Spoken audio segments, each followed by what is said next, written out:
नमस्ते, जय हिंद। ये है द आवारा मुसाफिर शो क्लिप्स।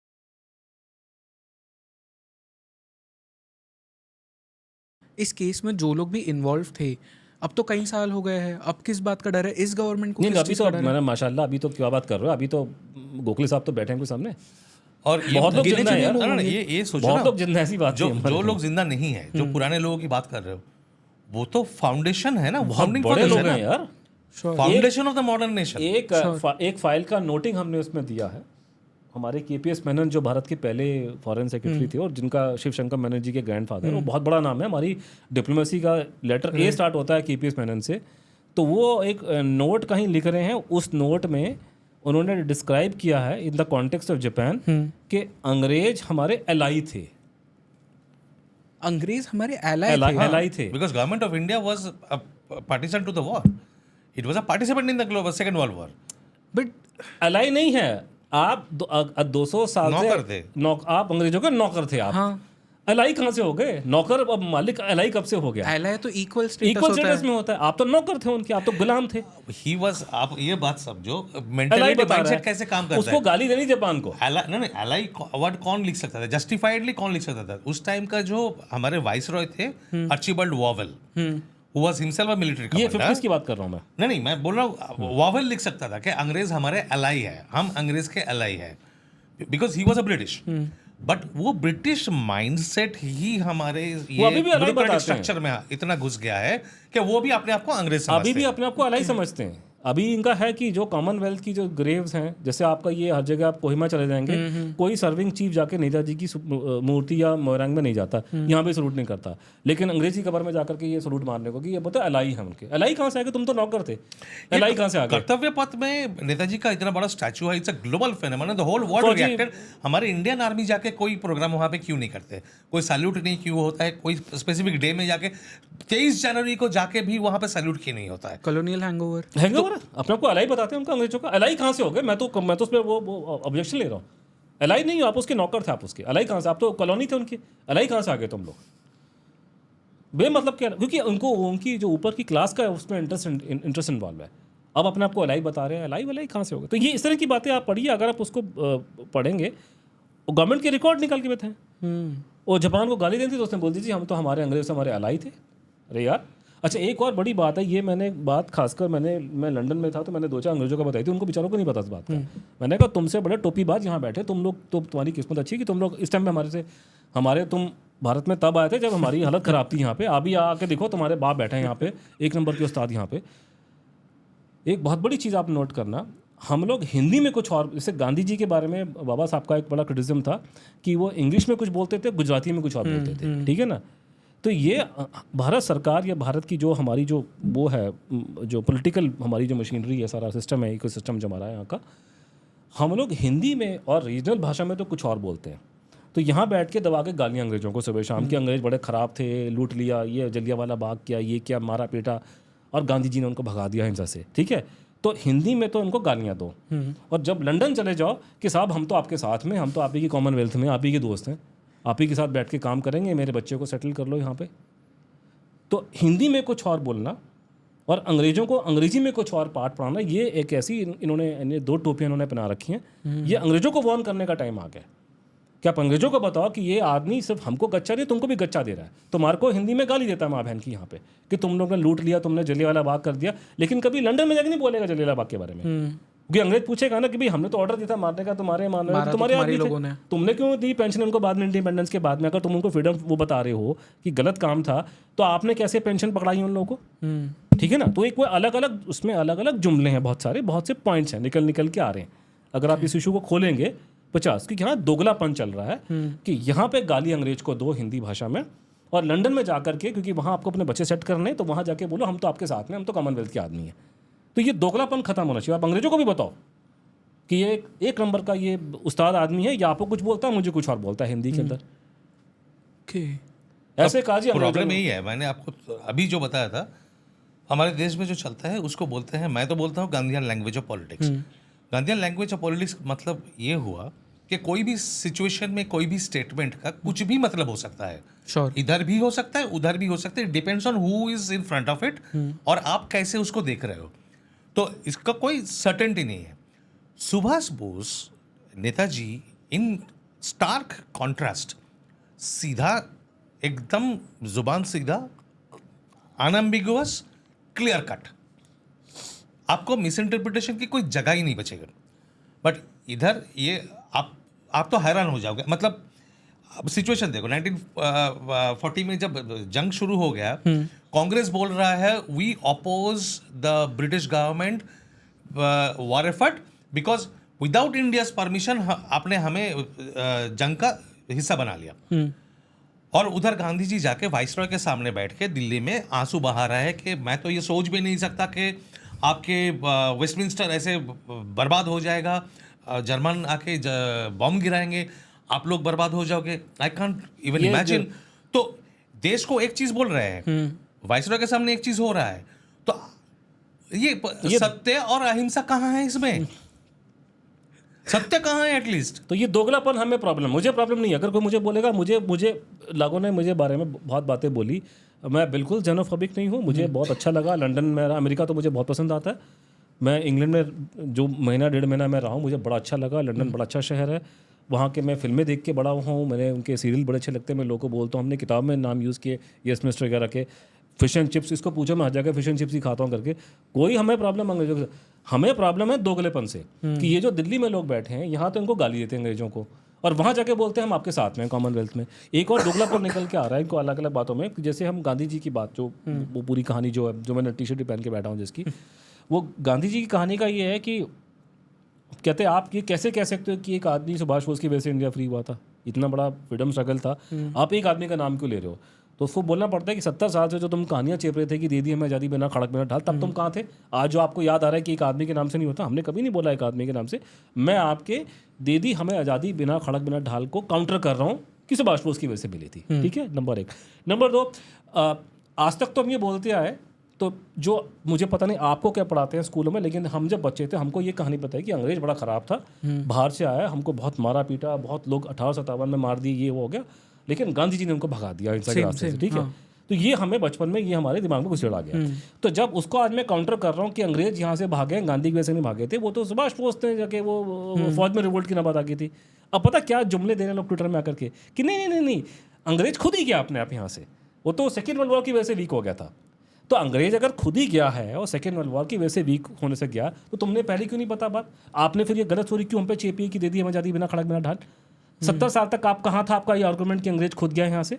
वैसे मैं उसको एक्सेप्ट करने को तैयार हूँ, अगर आप मुझे ऑप्शन देंगे कि भैया आपको ये करना है, इनको नहीं मैं अब सक्सेसफुल होने दूंगा। लेकिन मैं भी बात कह रहा हूँ कि वो वही बात है कि आप ये फिर अच्छा कि जहाँ गांधी जी की बात करो, देखो अच्छा गांधी जी ने बड़ा अच्छा आंदोलन चलाया था, ये था वो था, हाँ यार अंग्रेज बड़े गंदे थे, लोगों को मारते थे, ये था वो था ये था, तो तब आपको दुनिया के सारे खोट अंग्रेजों में दिखाई दे जाएंगे जहाँ गांधी जी की बात आती है गांधी नैरेटिव में। जैसे ही मैंने सुभाष बोस की बात की, सुभाष बोस की वैसे ये देश क्या था, नहीं यार लेकिन वो अंग्रेज ना बहुत अच्छा काम किया, उन्होंने इतनी बड़ी फौज बनाई है, देखो आज भारत की सरकार भी कितनी बड़ी फौज हमारे पास में है। और सबसे बड़ी बात आइडियोलॉजिकली पंडित जी और गांधी जी को जो सबसे बड़ी बात पसंद थी, that the British were Democrats. वो तो फैसिस्ट है, ये डेमोक्रेट्स है। ये डेमोक्रेट्स 200 साल से हमारे खून चूस रहे हैं, 4 मिलियन लोग जो मर गए हैं 1943 में, वो नजर नहीं आता, बट ये डेमोक्रेट्स है। हिपोक्रेसी है ऊपर ये इसको मैं बोलता हूँ गांधीयन लैंग्वेज ऑफ पॉलिटिक्स। आपको समझ में नहीं आएगा कब कहाँ पे हो। आप अपोज कहते, आप तो अपोज कर रहे हैं, आप तो कह रहे हैं वो इंडियन आर्मी के लोग थे, लेकिन वही तो हमको 1965-71 की लड़ाई में उन्होंने ही हमको बचाया। किससे बचाया भैया आपको? पाकिस्तान से। पाकिस्तान क्या इटली से पैदा हुआ था? पाकिस्तान कहाँ से बना था? हमसे बना था ना। जो पाकिस्तान के जो मेन कमांडर्स थे 71 की वॉर में, वो कौन थे? कहाँ से आए थे वो? कहाँ की पैदाइश थी? किस आर्मी में थे वो लोग 47 से पहले? सारे के सारे अंग्रेजों के लॉयलिस्ट थे वो लोग। फिर अपने ही लोगों को भड़वा के हमारे में मत्थे मर रहे हैं हमारे सुभाष बोस के आईएनए के। तो ये प्रॉब्लम निकल की दोगलापन, और इसमें हमारी अब ये ड्यूटी बन गई है कि हम अंग्रेजों को समझाएं कि ये कमीना जो है दिल्ली में हिंदी में कुछ बोलता है, अंग्रेजी में कुछ और लंदन में बोलता है, आपके सामने आपका दोस्त बन जाएगा, आपके पिछवाड़े में यहाँ पे दिल्ली में आपको गाली सुबह शाम देता है कि हमको मार दिया अंग्रेजों ने, जलियांवाला बाग में गोली चलाई है। अगर जलियांवाला बाग में गोली चलाई है तो मोदी जी क्यों गए कल अंग्रेजों के वहाँ पे फ्रांस में उनके वहाँ पे फूल चढ़ाने के लिए? ये वही अंग्रेज के पिट्ठू थे वो लोग। तो ये दोगलापन जो हमारा है, ये इनका उसकी प्रॉब्लम हमारे को हो रही है। अदरवाइज मुझे प्रॉब्लम नहीं, मैं बिल्कुल एंटी ब्रिटिश नहीं हूँ। I am not anti west at all. But there were people, जैसे फॉर एग्जांपल अंबेडकर का एक वो स्टेटमेंट भी आई थिंक BBC को शायद उन्होंने कहा था कि गांधी की वजह से नहीं बट सुभाष बोस और आयनी की वजह से भागे थे ये। बाबा साहब ने बोला, सावरकर जी ने बोला, एटली साहब ने बोला, सब ने बोला, ओपन ओपन शर्ट सीक्रेट है। और बाबा साहब की बड़ी इंटरेस्टिंग बात आपने बड़ा अच्छा कि ये जो टेप है ना, ये टेप BBC का इंटरव्यू ये 55 का है, बाबा साहब के जान से थोड़ी पहले की बात है। पहली बात ये, अगर हम किताब में कहीं लिखा होता तो आप मुझे बोलते कि आप तो इसको आउट ऑफ कॉन्टेक्स्ट कोट कर रहे हो, ठीक है। भगवान की दया से ऑडियो रिकॉर्डिंग है और करने वाला BBC है, जो नेताजी का कोई फ़ैन नहीं है, तो क्लियर कट है, उसमें कोई डाउट ही नहीं है। पूरी टेप आप सुन लीजिए। तो ये टेप मैं बड़ा खुश होता हूँ कि मुझे लातूर की याद आ रही। मैंने लोगों को बताया था पहली बार में कि ये टेप बहुत टाइम से मार्केट में थी, मतलब जब ये इंटरनेट शुरू हुआ है तो ये 10-15 साल पहले किसी भाई ने उठा करके ये डाल दी यूट्यूब में, जो भी था मुझे पता नहीं, लेकिन ये अवेलेबल थी। लेकिन ये इंटरव्यू बहुत लंबा है बाबा साहब का, इसमें 2-2.5 घंटे का, मतलब काफ़ी लंबा इंटरव्यू है, मुझे याद नहीं कि, लेकिन फेयरली लॉन्ग, मैंने एक बार पूरा सुना था तो लंबा है।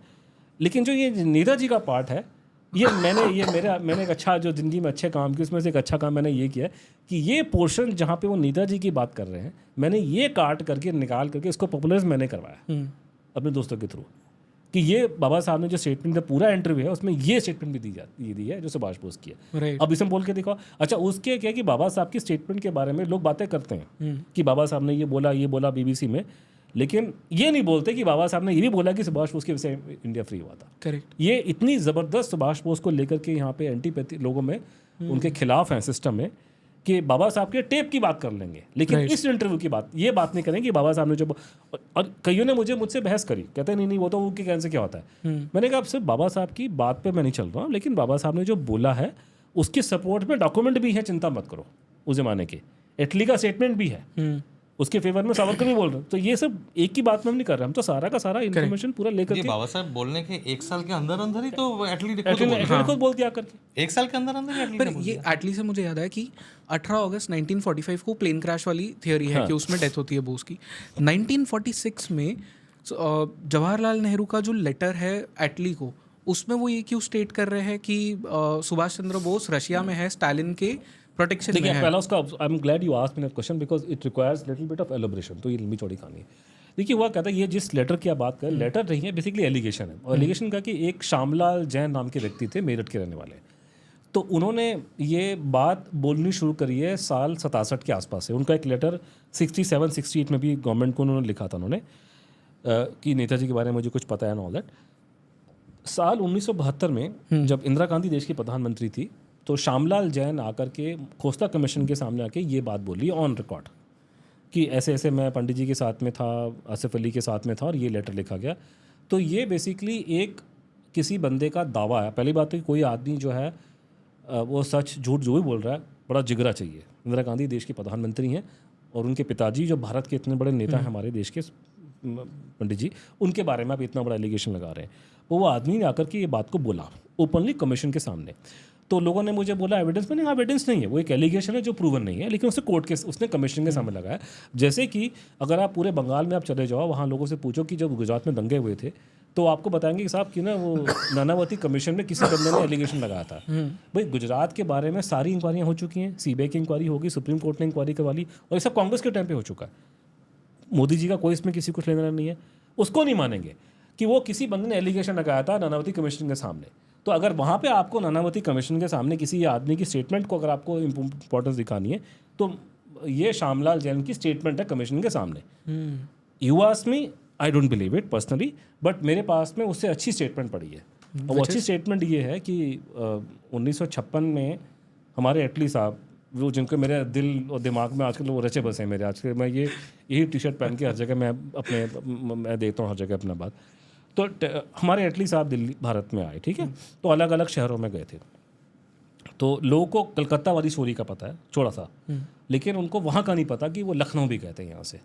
तो एटली साहब लखनऊ जाते हैं यहाँ से, और लखनऊ में जब गए तो एक व्यक्ति था धर्मेंद्र गौड़ नाम का, IB का आदमी था। पहले अंग्रेजों के ज़माने में ब्रिटिश इंटेलिजेंस में था, बाद में इंडिपेंडेंस के बाद में IB में नौकरी करता था। तो धर्मेंद्र गौड़ ने 1985 में मतलब एक खुलासा किया बहुत बड़ा। और धर्मेंद्र गौड़ के बारे में आपको उनकी कुछ किताबें मिल जाएंगी हिंदी में अभी भी। उन्होंने चंद्रशेखर आज़ाद पर बहुत अच्छी किताबें लिखी हैं, जो ऑफिशियल रिकॉर्ड उन्होंने दिखाए, किसी और आदमी ने चंद्रशेखर आज़ाद के रिकॉर्ड नहीं दिखाए, इसने दिखाया। तो ये वो धर्मेंद्र गौड़ की बात कर रहा हूँ मैं, उनके और काफ़ी जाना माना नाम है उस सेंस में, और उन्होंने ही दिखाया कि उनको फंसाया गया था, और उन्होंने किसी का नाम भी उन्होंने इंडिकेट किया था कौन वो आदमी था जिसने यशपाल चंद्रशेखर आज़ाद को फंसाया, जिन्होंने मुखबरी की थी। तो ये जो अपने धर्मेंद्र गौड़ जी ने स्टेटमेंट दी मीडिया में, बाद में एक लेटर भी लिखा उन्होंने किसी को, मेरे जानने वाले को, लेटर की कॉपी मेरे पास पड़ी हुई है। तो उन्होंने बोला कि मैं वीआईपी सिक्योरिटी में IBK में था, तो ये एटली साहब आए हमारे लखनऊ में, तो मुख्यमंत्री संपूर्णनंद जी उनसे बात कर रहे हैं, और उस समय शहर में चर्चा थी कि नेताजी यहाँ पर हैं। ठीक है, ये कहानी शायद गौड़ को नहीं मालूम होगी कि उस पर्टिकुलर टाइम पे गुमनामी बाबा लखनऊ में ही थे, सन 56। ठीक है, तो ये गुमनामी बाबा की कहानी उनको नहीं पता, ये मैं आपको ऐड कर रहा हूँ क्योंकि उसने ये मेंशन उसने लेटर में किया हुआ है कि ये अपने अकाउंट में जो उसने किताब में भी छापा है, लेकिन अमर उजाला में उसका पूरा स्टेटमेंट छपा था 85 में, मेरे पास वो भी पढ़ी, कटिंग पड़ी मेरे पास में उसकी पूरी। तो वो उसमें उन्होंने मेंशन किया कि शहर में चर्चा है कि सुभाष बोस यहाँ पर हैं, तो संपूर्णनंद जी ने सुभाष बोस के बारे में एटली से पूछा कि क्या वो मर गए हैं क्या। तो वहाँ जो उसने अकाउंट दिया कि एटली ने बोला कि नहीं, वो रूस चले गए, और कैसे गए हैं। तो अगर उसको आप श्यामलाल जैन की स्टेटमेंट से अगर टैली करोगे तो बहुत मैच करता है। तो श्यामलाल जैन की टेस्टिमनी को तो मैं अटेंशन नहीं देता, उसमें बहुत आई डोंट बिलीव इट, लेकिन I am willing to pay lot of attention to the statement of this former IB man Dharmendra Gowda. Exactly more और less the same thing he is talking about that, कि सुभाष बोस रूस चले गए, jeep के through गए थे। ये बात एटली ने उसको बताई, और उसने ये भी बोला धर्मेंद्र गौड़ ने कि मैंने ये रिकॉर्डिंग करी थी इन लोगों की, क्योंकि आपको याद होना चाहिए कि जासूसी करने में हमारा कोई दुनिया में कंपटीशन नहीं है। हम एक नंबर के मुखबिर किस्म के लोग हैं, जासूसी करते हैं, अंग्रेज हमको सिखा गए थे, हम उनके बाप बन गए इस गेम में। और अभी तो आजकल का ज़माना नहीं है। आपको, मैं बचपन में छोटा था तो मैंने ये बात नोट की थी, जो सोसाइटियाँ होती है ना, जो आप मोहल्ला जो होता है करके, वहाँ पे इंटेलिजेंस ग्रिड हुआ करते थे बड़े ज़बरदस्त, कि जो लोकल आंटियाँ हैं वो लोगों पर नजर रखती थी। बंगाल में तो अब भी है ये। हम्म। नहीं, मैं दिल्ली की बात कर रहा हूँ कि आप पड़ोस में कौन क्या कर रहा है, सारी आंटियाँ को खबर होती थी, और सारा का पूरा सिस्टम जो है। तो हमारे यहाँ पे लोगों में नेचुरल टेंडेंसी है जासूसी करने की, कि दूसरे घर में क्या हो रहा है, वहाँ क्या हो रहा है। शहर में होता है, भारत में कोई कहीं पे भी चले जाए, कोई भी शहर में होता है ये लोग नहीं, मैं दिल्ली की बात कर रहा हूँ। तो आंटियाँ मैंने नोट किया करके कि ना, ये दिस टू कलेक्ट इंटेलिजेंस। पर ये श्यामलाल जैन की स्टोरी में हमारा प्रॉब्लम आप समझो, ये स्टोरी क्रेडिबल है, ठीक है, पर हम एक्सेप्ट नहीं करते हैं क्योंकि हमें कोई कॉरबोरेटेड नहीं। मैं धर्मेंद्र गौड़ की बात को मानता हूँ। अब उसको छोड़ दो, I am talking in a different line, complete different line, के क्रेडिबल लगता है बट कॉरबोरेटिंग एविडेंस नहीं मिला है, इसलिए हम एक्सेप्ट नहीं करते। ठीक है, मेरे लिए प्रॉब्लम वो है कि कॉरबोरेटिंग एविडेंस नहीं है। अब क्या, अगर कॉरबोरेटिंग एविडेंस है तो श्यामलाल जैन या तो सच बोल रहा है या झूठ बोल रहा है। अगर सच बोल रहा है तो वो लेटर टाइप किया था, ही वॉज अ स्टेनोग्राफर। तो INA का ट्रायल जब चल रहा था दिल्ली में, लाल किला ट्रायल जब चल रहा था, उस टाइम पे according to his story Nehru ji ने उनको ये टाइप करवाया था। अगर वो लेटर एग्जिस्ट करता है, वो इतना एक्सप्लोसिव होगा, इतना सेंसिटिव होगा कि ना तो भारत सरकार ना ब्रिटिश गवर्नमेंट उसको 200 साल तक उसको डिक्लासिफाई नहीं करेंगे, तो हम प्रूव ही नहीं कर सकते हैं। तो मैं मानता हूँ कि जो धर्मेंद्र गौड़ की स्टेटमेंट है वो वर्थ, मतलब पेइंग अटेंशन टू है, बिकॉज वो छोटा मोटा आदमी था। जो आपको बात आता कि उसने ये बोला कि मैंने एटली साहब की और संपूर्णनंद जी की जो बातचीत हुई है उसको रिकॉर्ड करा है, और वो टेप मैंने IB हेडक्वार्टर में भेजी है। तो ये भी हमें कल को फ्यूचर में अगर बाई चांस भगवान करे देश में एक डिबेट डिस्कशन हो जाती है, तो ये भी हमको एक्सेस करना पड़ेगा। तो that is how it is. तो लोगों को ये कहानी, मतलब एटली साहब के कलकत्ता की कहानी पता है, थोड़ी थोड़ी, पूरी नहीं पता, थोड़ी थोड़ी पता है कि उन्होंने स्टेटमेंट दिया था। लेकिन वही एटली साहब लखनऊ में भी नेताजी के जीवित होने की बात संपूर्णनंद जी को बताए थे, और इसका सबूत, इसका जो देने वाले थे धर्मेंद्र गौड़, जो IB के VIP सिक्योरिटी में इन्वॉल्व थे। ओके, तो वो अवेलेबल है उसका एविडेंस भी, इन द सेंस कि वो पेपर में छपा, बिकॉज गौड़ साहब की डेथ हो चुकी है, तो वो किसी कमीशन कमेटी के सामने नहीं आया। राइट। लेकिन उन्होंने लिखित किताब में ये, और अपने अखबार में स्टेटमेंट 85 में पहली बार दिया था, वो मेरे पास सारा का सारा पड़ा हुआ। उनका लेटर भी हाथ का लिखा हुआ, किसी को लिखा था, उन्होंने मुझे उसकी फोटोकॉपी पकड़ा दी। राइट, तो वो अवेलेबल है। बट ये जो गुमनामी बाबा जब इंडिया आते हैं वर्सेस सुभाष चंद्र बोस का जो बीच का एक जो टाइम है, इसमें क्या हो रहा था? क्योंकि जो डिक्लासिफाइड आपने इसमें MI5 के भी जो फाइल्स बताई है, उसके अकॉर्डिंग उन्हें तो पता था कि वो रशिया में है, वो उनके फाइल से क्लियरली पता चल रहा है। तो ये बात को इंडियन गवर्नमेंट ने तो कभी तवज्जो दिया नहीं इस पर। नहीं, उसमें अब देखो हमारा प्रॉब्लम है कि हम जो भी कह रहे हैं हम वही कह रहे हैं जो डॉक्यूमेंट्स निकले उसके बेसिस पे, और पूरी इन्फॉर्मेशन बाहर नहीं आई है। एक कहानी जो निकल के आ रही है, before we come to Gumnami Baba, उसी आने पे उसी की बात आपको इंडायरेक्टली मैं हिंट देता हूँ उसके ऊपर करके। पहली बात तो ये मैं पहले बोल चुका हूँ लेकिन मैं रिपीट कर रहा हूँ for the sake of those who don't understand, कि 3 थ्योरी हैं। प्लेन कैश की थ्योरी को हम एक्सेप्ट नहीं करते कि एविडेंस मैच नहीं करा। अब तो और डेटा बहुत निकल आया कि वो शडई कहीं और मरा है तो वो कहानी खत्म हो जाती है। दूसरा है कि रूस में जाने की बात हो रही है, ठीक है, तो वहाँ पे रिपोर्ट्स हैं मल्टीपल। एक का मैं आपको एग्जांपल अभी दूंगा कि नेताजी रूस में थे, ठीक है, और जाने का प्लान था और रिपोर्टों में सब में आ रहा है करके। सिर्फ प्रॉब्लम ये आ रही कि वहाँ पे उनके जो एक स्टोरी मारने के बारे में आ रही है कि मार दिया उनको, उसका कोई एविडेंस नहीं मिल रहा कुछ करके। और रूस ने जो जितना डेटा दिखाई दे रहा है, रूस ने उनको अजाइलम दिया था। अब एक कहानी ये है कि इस कहानी का कि एक मुझे पता नहीं इसको स्टार्ट में कहाँ से करूँ, लेकिन उसका जो हमने एफर्ट कुछ किए थे, हमारी वजह से एक हमने CIA की सीक्रेट रिपोर्ट को डीक्लासीफाई करवाया, अमेरिकन इंटेलिजेंस एजेंसी की CIA जो की। मतलब क्लासिफाइड थी उसे डीक्लासिफाई आपने किया। मैं कहानी सुनाता हूँ कैसे करवाया वो भी, क्योंकि उस पर आपको मालूम चल रहा है कि ये कितने एक नंबर के मकार दिल्ली में लोग बैठे हुए। जब मुखर्जी आयोग काम कर रहा था तो मुखर्जी आयोग ने ऑब्वियसली विदेशों में डॉक्यूमेंट्स को ढूंढा, ठीक है, अमेरिका का नाम भी निकल के आया कि अमेरिका में रिकॉर्ड देनी चाहिए। तो उनके थ्रू बातचीत हुई तो विदेश मंत्रालय ने अमेरिकन एम्बेसी से बात करी होगी। तो अमेरिकन एम्बेसी ने उनको एडवाइस दी थी कि आपको अगर कुछ अमेरिका में जो डीक्लासिफाइड फाइल्स चाहिए वो आपको हमारी अमेरिकन नेशनल आर्काइव हमारा अमेरिका में है, मैरीलैंड के अंदर, और अलग अलग कंट्रीज़ में आर्काइव है, वहाँ आपको इन्फॉर्मेशन मिल जाएगी सेकेंड वर्ल्ड वॉर के बारे में। तो वहाँ आपको रिसर्चर वगैरह देकर के आप अपना वो निकाल सकते हैं कि जो पब्लिक में डाल दिया आप अपना रिसर्चर भेज दीजिए उसमें। तो पब्लिक में नेशनल आर्काइव खुला है दिल्ली का, जो मर्जी जाके देख सकता है, कोई किसी की रोक टोक नहीं। Same thing in America, anybody can go to the national archive. मैं खुद उनके नेशनल आर्काइव में गया था इंडियन का पासपोर्ट लेकर, कि कोई सीक्रेट डॉक्यूमेंट तो है नहीं, वो तो डीक्लासिफाइड फाइल्स सारी की सारी, तो वो उन्होंने डाल दी वहाँ पे। और दूसरा ये कि उन्होंने कहा कि जो सीक्रेट रिकॉर्ड्स हमारी कंट्री में अगर आपने वो एक्सेस करना है तो आप फ्रीडम ऑफ इंफॉर्मेशन एक्ट के थ्रू आ सकते हैं। तो फ्रीडम ऑफ इंफॉर्मेशन एक्ट मतलब FOIA जो अमेरिका का RTI एक्ट है, राइट, पहले वही बना था, 1967 में बना था FOIA, उसी को हम भारत में RTI कहते हैं, जो हमारा 2005 में बना है। तो उन्होंने कहा FOIA के थ्रू आप सीक्रेट इन्फॉर्मेशन ले सकते हो। तो भारत सरकार से 2 एक्शन की डिमांड थी कि एक अमेरिका के आर्काइव्स में आप एक रिसर्चर को लगा करके ये कीजिए।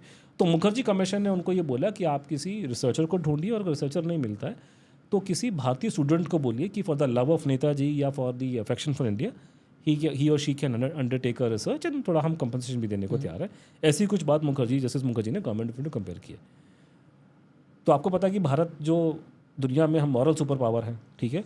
दूसरा आपको ये मालूम है कि हमारे देश के जितने बड़े बड़े लोग हैं, खासकर हमारे जो डिप्लोमेट बाबू हैं, इनके सबके बच्चे कौन सी कंट्री में रहते हैं। आधा देश जो है अमेरिकन ड्रीम चेस कर रहा है।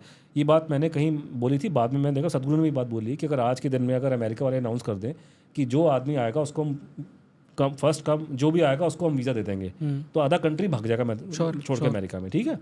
तो उस कंट्री में जहाँ आपकी एलीट क्लास के बच्चे वहाँ बैठे हुए हैं और ये डिप्लोमेट्स के बच्चे उसी कंट्रीज़ में जाकर के अपना अमेरिकन ड्रीम चेस करते हैं, 5 साल तक ये मुखर्जी कमीशन काम करती रही, ये लोग वहाँ पे किसी स्टूडेंट को नहीं ढूंढ सके, न रिसर्चर को, ठीक है।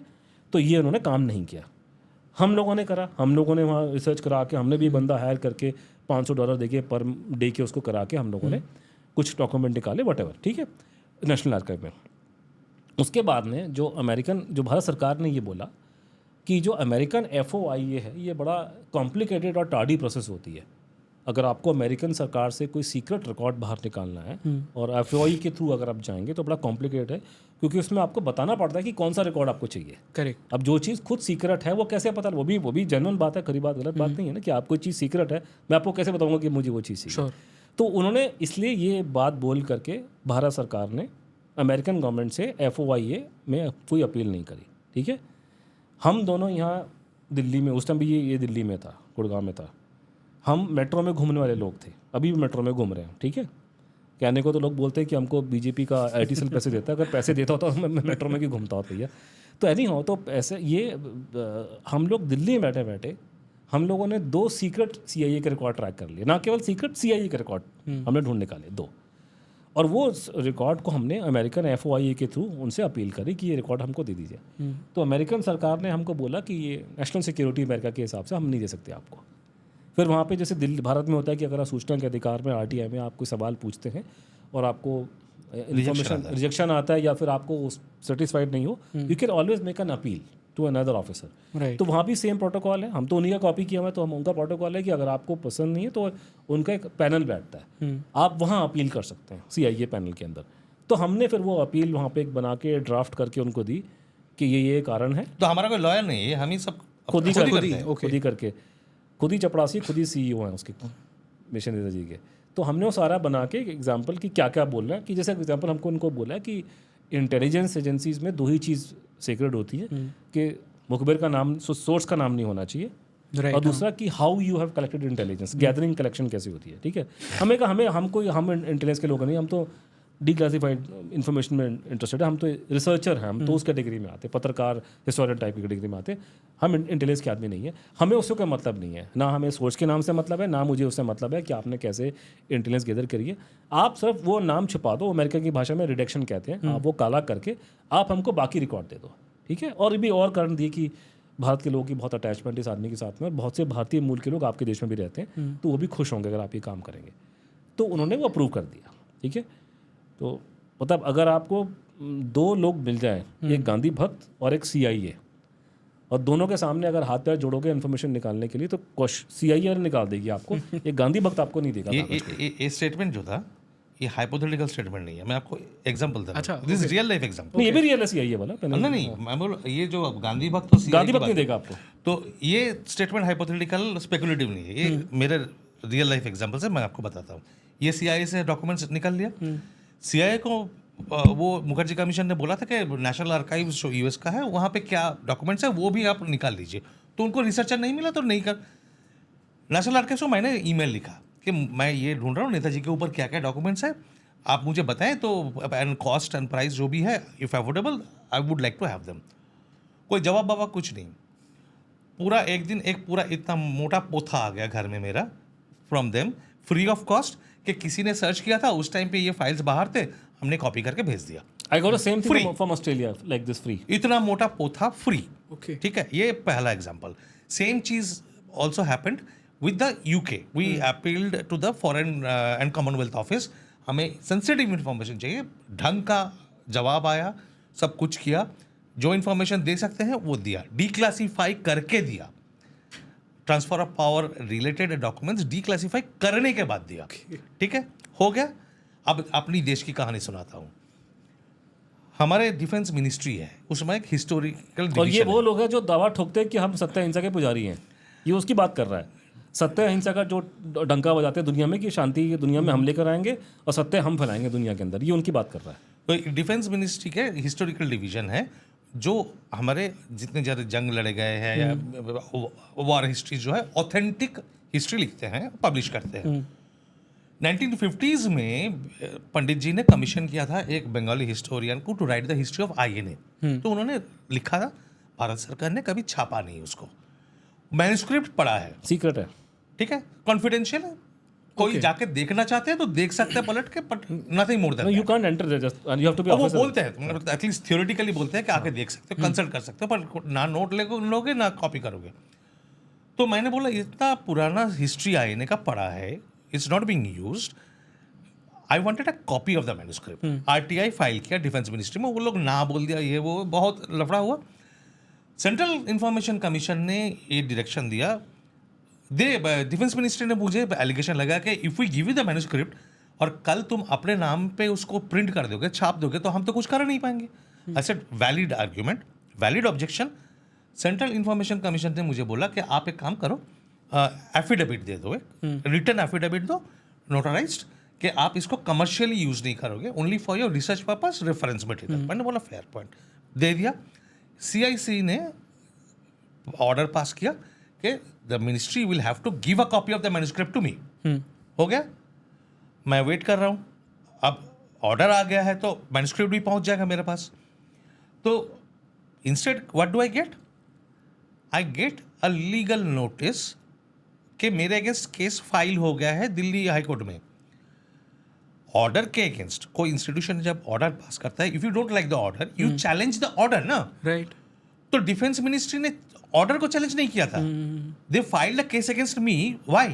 Because I asked for that manuscript, just for that. Just for that. और मुझे पता नहीं है कि शायद वो केस आज तक विथड्रॉ नहीं हुआ है.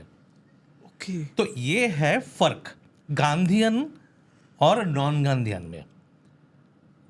तो this is the way we have struggled and fought. किसी का वो फेवर नहीं मिला है, सपोर्ट नहीं मिला है इसे.